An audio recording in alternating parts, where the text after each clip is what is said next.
Welcome back to Living Local. Looking to catch a movie this weekend? Well, lucky for you, we have Mike Schultz, arts editor here for The Reader, here to tell us what's new. Hey, man, welcome back. Nice to be back. How's everything going? Well. Pretty good. How about you? I'm doing all right. Good to we're hear. Doing okay. All right. Yes. Well, let's dig into this here. So, The Conjuring. Let's talk some sequels. Yeah, it's a whole show of sequels. So many sequels. So, The Conjuring: The Last Rites. What'd you think? Wow, not bad. Okay. I'm not sure it deserved $190 million Seriously, internationally. that was bonkers. That's the biggest horror weekend ever. Yeah. Ever for a horror movie. That's nuts. They say it's the last one, folks. Let's see if it is. Is it? It's The Conjuring: Last Rites. It is reuniting us with everybody's favorite paranormal investigators, and Lorraine Warren. As you can see, it's set in 1986. These are the folks who, of course, have taken us through, 9 different outings if you include the Annabelles and the nuns. Now it's 1986, and they are investigating a haunted house that is, the haunting is basically due to an evil supernatural mirror that is located in there. It's the very same mirror that showed up on the night that the Warrens gave birth to their first child. Ooh. And it's all connected, as you can imagine. It's fine. People who make these movies, they know what they're going to expect. Yeah. The scares are going to be pretty moderate. There will be a lot of blood, but not a lot of deaths.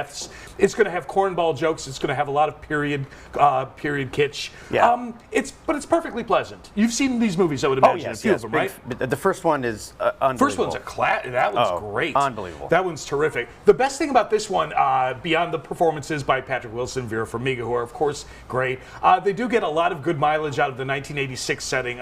If you remember VHS tapes, oh Kristen, yes, I do. I sure do. You probably remember the impossibility of trying to pause on the exact right frame to see something creepy. There's a whole scene involved with that, and there's this cool kind of touch of evil mirror sequence there. Sure. It's got some good scares, and they're paced out far enough away that you feel like you've been scared the whole time, even though you haven't. Okay. I didn't mind it.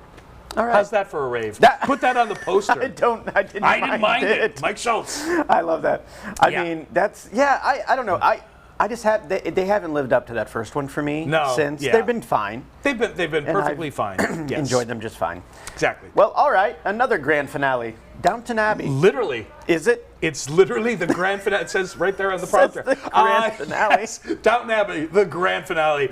Another long-running series. Yes. 6 seasons on television, right? 2 movies, and they're saying we're done now. Well, I've been done for a while, but again, like The Conjuring's, perfectly pleasant. This one takes us back to the Crawley family in 1930, where daughter Mary has scandalized the family by getting divorced. Of course. They no longer have the status among their pals that they used to have. They also have far less money than they used to have, and it turns out that the repairs on Downton Abbey are going to cost more than maybe it's worth to save. So should we save the big manor or not? We also have all manner of upstairs, downstairs intrigue involving the staff, of course. Always. There's butlers, there's cooks, there's house people galore. The one thing we don't have, Maggie Smith.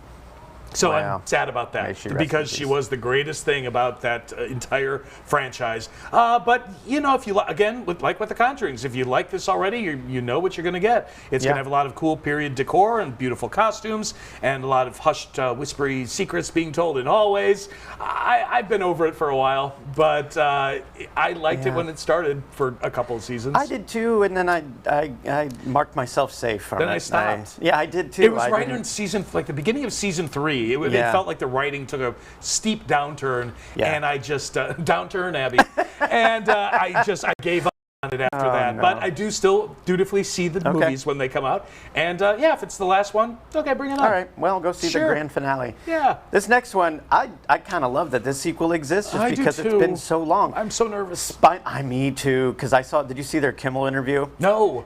Was that icky? Oh, no. It wasn't great. Okay. But Spinal Tap II, the end continues. Yes, it does. A very long-awaited sequel to a 1984 classic by Rob Reiner and Michael McKean and Christopher Guest and Harry Shearer. They are Spinal Tap, folks. They are the loudest band of all time. And this sequel now takes them, 41 years later? Yeah. The band has been disbanded for about 15 years. But it turns out there was a clause in their contract that they still have saying that they have to perform one more tour reunion concert together before anyone's going to get the money they're owed. And so they stage a big concert event in New Orleans. That was Mr. Paul McCartney that you just saw there. This is going to be chock full of cameos. We also have, I know Elton John is showing up at some point, and Questlove is showing up. It brings back some of the characters from the first one. Fran Drescher's characters back, Paul Schaefer. Oh, just don't be terrible is all I ask, because that original movie is one of my favorites of all time. One of the first mockumentaries ever made. Certainly the best rockumentary, comic rockumentary ever made. The one good thing in our favor is that, of course, McKeon and Guest and Shearer are tremendous improvisers, brilliant comedians. So even if the material isn't great, I think it's going to be fun to watch them. Oh, yeah, I think it'll still be a good time. Those three are so great. This was my introduction to the mockumentary. Okay, and, sure. And then I became a huge Christopher Guest fan after that. Absolutely right. Yes. I'm hopeful. I am too. I'm going half full to this one because it'll just break my heart to shreds if it's not good. But I know. 83 minutes. I don't hate any. I don't think I've ever hated an 83-minute movie. That's perfect for my attention span. That's like a perfect time, really. Yeah, right. Yeah. That's awesome. So we'll let you know. I have high hopes. Me too. All right. So the movie in review is The Conjuring: The Last Rites, which you were. Yeah, it's fine. It's fine. And then new in theaters is the Downton Abbey, the grand finale. And then Spinal Tap II, The End Continues, which we have high We'll see if all those series are done for real. Yeah, we'll see. If they make enough money, I'm sure they won't be. Exactly right. Yeah, well, Mike, thanks so much, man. Always a pleasure. You can read Mike's movie reviews online at rcreader.com, and we'll have all those details posted at ourquadcities.com.